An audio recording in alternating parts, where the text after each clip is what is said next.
Part 6 of Who Was Odin Really? And My Family History. A town chief from this site, Siggy, had made himself chief of a town called Sigtuna.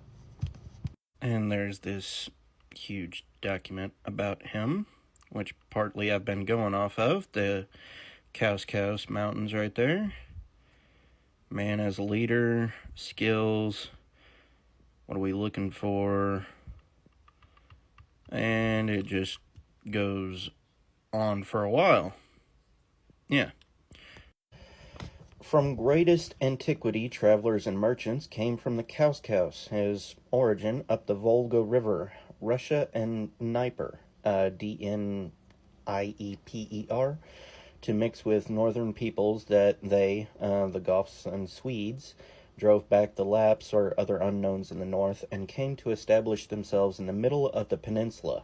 And later, about a century before Jesus Christ, the Adzes, A-D-Z-E-S, from the Gothic race came to their former compatriots who accepted them with benevolence. Their chief was Siggy Fridolfsson, which took the name of Odin and based on the edges of Lake Malar, the town of Sigtuna, religious and royal metropolis for worship and government that he wanted to establish. And we got a Frodi Fridolfsson and a good Odin Fridolfsson.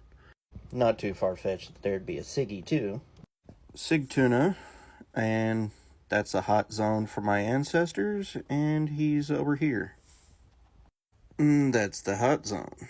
He would be over here. Siggy fixed his abode near Lake Lauger, the Malar Sea, and erected a splendid temple at Sigtuna for the new religion which he introduced, which rapidly spread. His house would be somewhere in this area on the coast with the Malar Sea. About a century before the birth of Christ, in a region to the northeast of the Black Sea, lived people called the Aesir, the name of whose chief was Siggy Fridolfsson.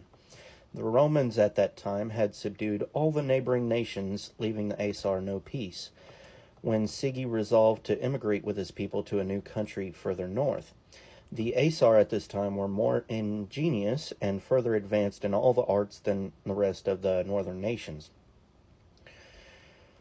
And Siggy, in the northern lands, he therefore commenced his wanderings with much solemnity, declaring himself to be Odin and his chiefs and the other gods. Thus he passed through many countries, first with Garderic, Russia, then to Saxony, Germany, and Westphalia, placing his sons everywhere as kings. He stopped sometime in Denmark on the island of Fyn, and founded there a town called Odense, or Odense, bearing his name. And there's a little picture of Odense right there. There were large fruitful tracts to the north in Sweden, and he left Denmark to his son Skuld ben Woden. Going back to the picture, Skuld ben Woden. He built a town called Lier in Sealand, Lier, Denmark. Gefon, or Gefjon.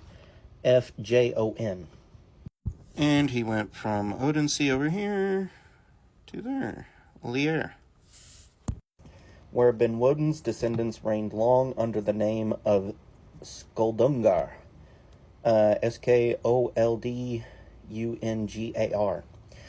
Odin himself sailed up to Sweden, in which at that time reigned a king called Gylfi, the first whom history mentions. He received Odin with sacred honors and opened his kingdom to him.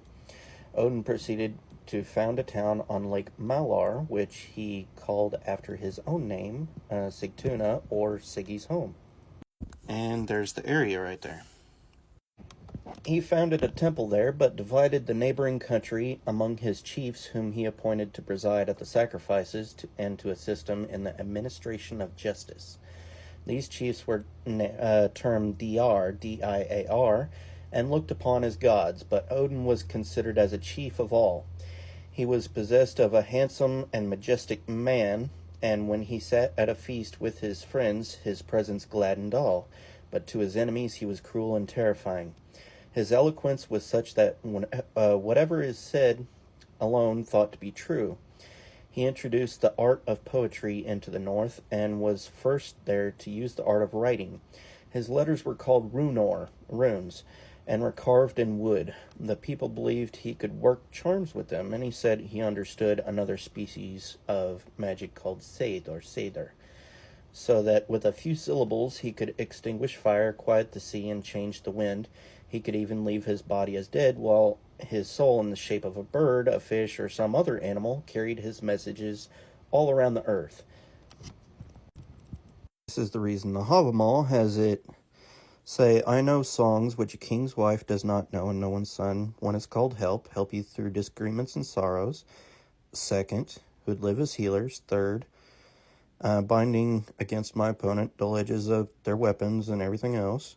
Fourth, this is where in the Havamal, stanzas 146, 7, 8, 9, it says, I know songs. It will help you disagreements and sorrows. Second, live as healers. Third, bind all weapons and their foes and trickery. Fourth, fifth, sixth, seventh, eighth, ninth, 10th, 11th, 12th, 13th, 14th, 16th, and so gathering that this is actually Seder.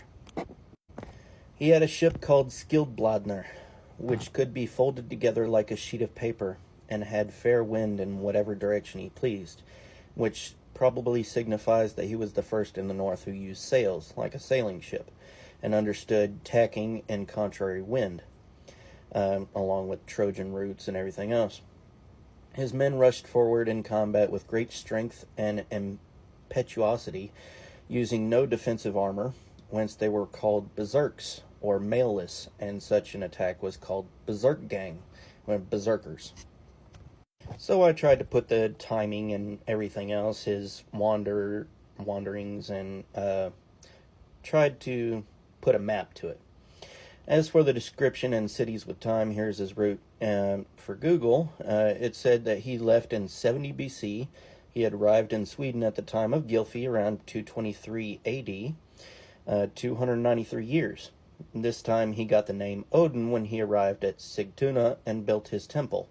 There at Sigtuna he had died of disease and had his body burned for his custom.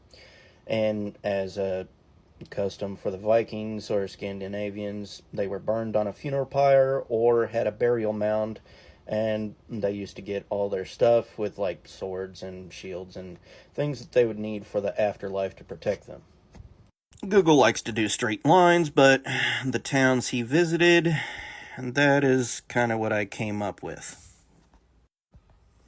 He first had Istanbul, then went here to Tanais. I forgot about that one. Went over there and through Germany, Westphalia, and then to Denmark, where you saw just now his immigrations to Skaldbenwoden, and his son founded a town over here, and his last town was Sigtuna.